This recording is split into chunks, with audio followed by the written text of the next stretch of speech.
America ने Iran के खिलाफ अभूतपूर्व सैन्य घेराबंदी कर दी है। एक तरह से समंदर में चक्रव्यूह रच दिया है।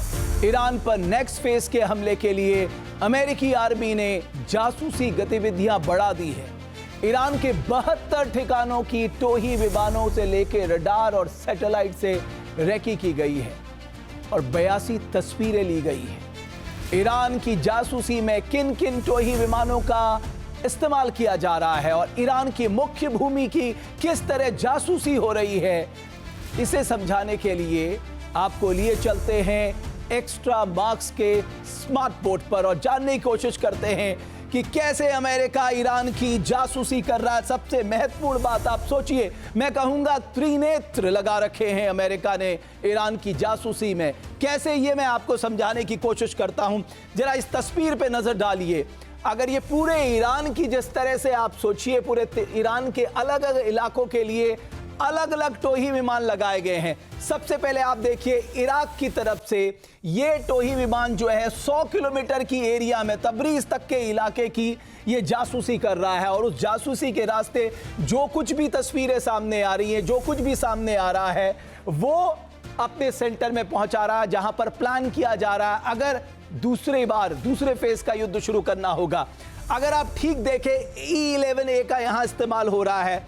अगर आप पर्शियन गल्फ की देखें तो इस इलाके से, ये मैं आपको बता दूं, ये नॉर्थ ईरान का इलाका है। अब नॉर्थ ईरान का कौन सा इलाका है जहां पर इनकी एटॉमिक फैसिलिटीज मौजूद हैं। आप सोचिए कितना महत्वपूर्ण इलाका है, क्योंकि बड़े बड़े पहाड़ हैं, उसके ठीक नीचे इन्होंने अपनी एटॉमिक फैसिलिटीज बनाई हुई हैं। जरा गौर से देखिए, U2S 350 किलोमीटर, यानी बुशर और शिराज के इलाके में U2S लग रहा है।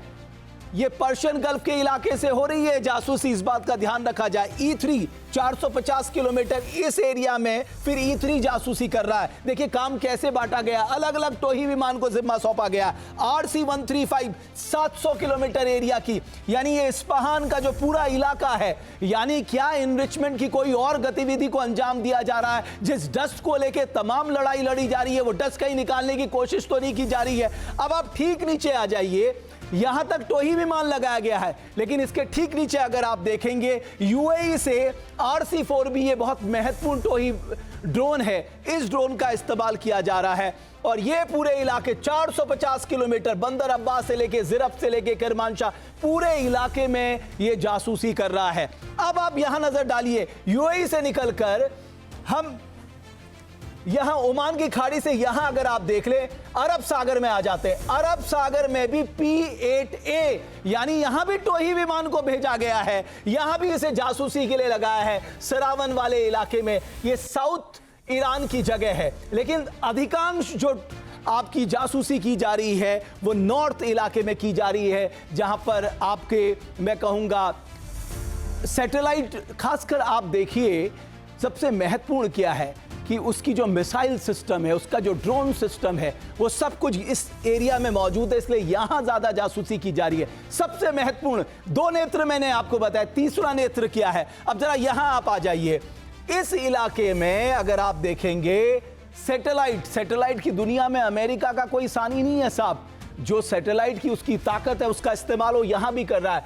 72 ईरानी ठिकानों से उसने 82 तस्वीर ली है और अपने वॉर रूम को भेजी है, ताकि अगर सेकेंड फेज में युद्ध करना पड़े तो आपके पास एक सटीक प्लानिंग हो। एक और बात मैं जल्दी से आपको बता देना चाहूंगा, ईरान को इतनी कामयाबी कैसे मिली मिडिल ईस्ट में, क्योंकि चीन ने अपनी सैटेलाइट से तस्वीरें लेके ईरान को मुहैया कराई और उसके आधार पर अपनी मिसाइलों से उसने अमेरिकी बेसों को बड़ी सटीकता के साथ धुआं कर दिया। अब आप समझ रहे हैं कि युद्ध में इस इंटेलिजेंस और सैटेलाइट तस्वीरों की कितनी महत्वपूर्ण योग्यता है।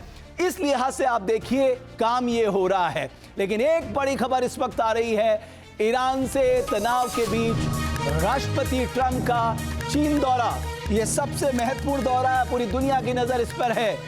अमेरिकी राष्ट्रपति ट्रंप 3 दिन के दौरे पर चीन पहुंच चुके हैं। बीजिंग एयरपोर्ट पे आप तस्वीरों में देखिए उनका स्वागत किया गया है, लेकिन शायद राष्ट्रपति ट्रंप सोच रहे होंगे शी जिनपिंग उनकी अगवानी पर करेंगे, लेकिन ऐसा कम से कम नहीं दिखाई दे रहा है। जाहिर है ट्रंप के मन में यह कचोट जरूर होगी, लेकिन बहरहाल वहां उनका शानदार रेड कारपेट बिछा के स्वागत किया गया है। और एक बहुत ही भारी भरकम प्रतिनिधि मंडल जो दुनिया के अर्थ क्षेत्र के दिग्गज है, तकनीक के क्षेत्र के दिग्गज है, वो सब कुछ ट्रंप के साथ वहां पर पहुंचे और कल का दिन बहुत महत्वपूर्ण होने जा रहा है। पूरी दुनिया की नजर इसी मुलाकात पर टिकी होगी। ईरान के खिलाफ किसी भी वक्त राष्ट्रपति Donald Trump Operation sledge hammer की शुरुआत कर सकते हैं। अमेरिकी राष्ट्रपति को इससे जुड़ी ब्रीफिंग की जा चुकी है। ईरान के खिलाफ ऑपरेशन का नाम बदलने की यह योजना 1973 के वॉर पावर्स रेजोल्यूशन से बचने की कोशिश बताई जा रही है। ये वॉर पावर रेजोल्यूशन, जल्दी से मैं आपको बता दूं कि अगर आप किसी भी युद्ध को 60 दिन से ज्यादा कंटिन्यू करेंगे तो आपको कांग्रेस से परमिशन लेनी पड़ेगी। चूंकि आप परमिशन से बचना चाहते हैं, आपको शक है मिलेगी या नहीं मिलेगी, इसलिए आप नाम बदल रहे हैं। और यही वॉर पावर रेजोल्यूशन में जो मेन बात है वो यही है।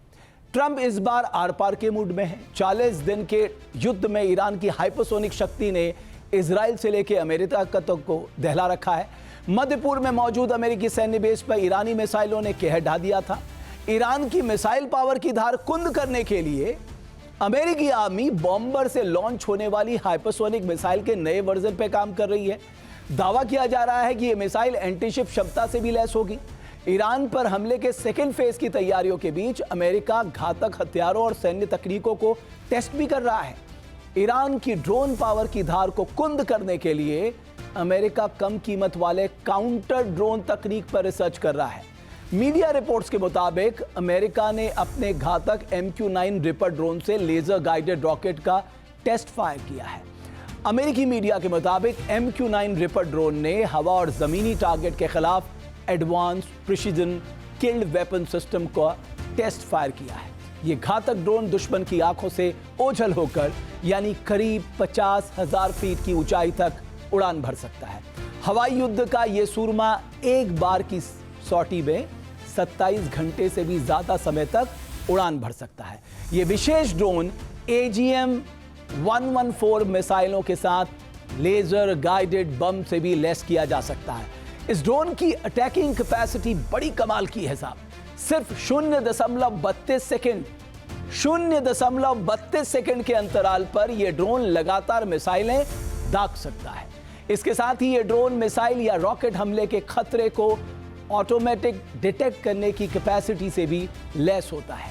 अगर MQ-9 रिपर ड्रोन की बात की जाए तो यह एक साथ 12 मूविंग टारगेट को ट्रैक करने की क्षमता से लैस है। यह ड्रोन खतरनाक AGM-114 मिसाइलों को दाग सकता है, लेकिन इसके साथ ही सेंडकॉम इसमें एडवांस प्रिसीजन किल वेपन सिस्टम लगाकर इसकी क्षमता को परख रहा है, इसको और एडवांस बना रहा है। साफ है यह तैयारी ईरान की बारूदी जिद को कुचलने के लिए है। इसके साथ ही सेंडकॉम हॉर्मुज के मोर्चे पर घातक हथियारों का जखीरा जमा करने में जुटा है।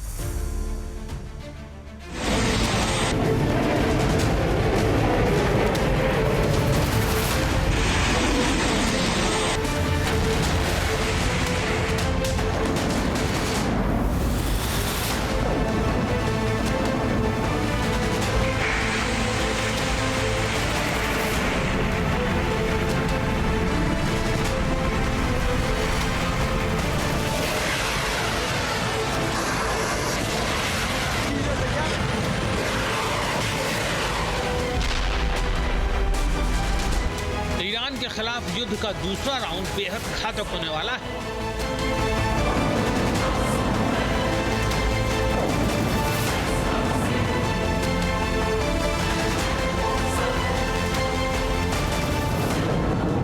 अमेरिका की जंगी तैयारी से साफ संकेत मिल रहा है कि ईरान पर बारूदी एक्शन का दूसरा फेज पहले चरण से ज्यादा घातक और विनाशक होगा।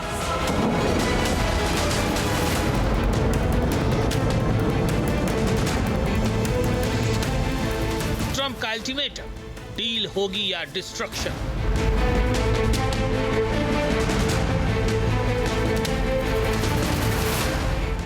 ऑपरेशन स्लेज हैमर, ईरान पर टूटेगा भीषण कहर। यानी air launch rapid response weapon America की एक उन्नत हाइपरसोनिक बूस्ट ग्लाइड मिसाइल है। यह मिसाइल मैक 5 से लेकर मैक 20 तक की रफ्तार से लक्ष्य पर प्रहार करने के लिए डिजाइन की गई है। अमेरिकी army air launch rapid response weapon के नए एंटीशिप वर्जन को ईरान के खिलाफ इस्तेमाल करने की प्लानिंग कर रही है। ये मिसाइल B-52H और B-1 बमवर्षक विमानों से हवा में लॉन्च की जा सकती है, जिससे दुश्मन का रिएक्शन का समय बेहद कम हो जाता है।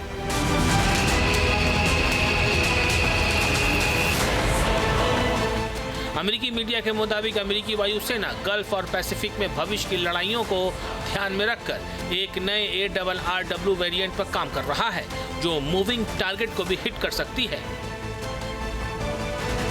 इसके साथ ही अमेरिकी नौसेना long range anti submarine warfare weapon पर भी फोकस कर रही है, यानी ईरान के लिए आने वाला वक्त काफी मुश्किल भरा होने वाला है।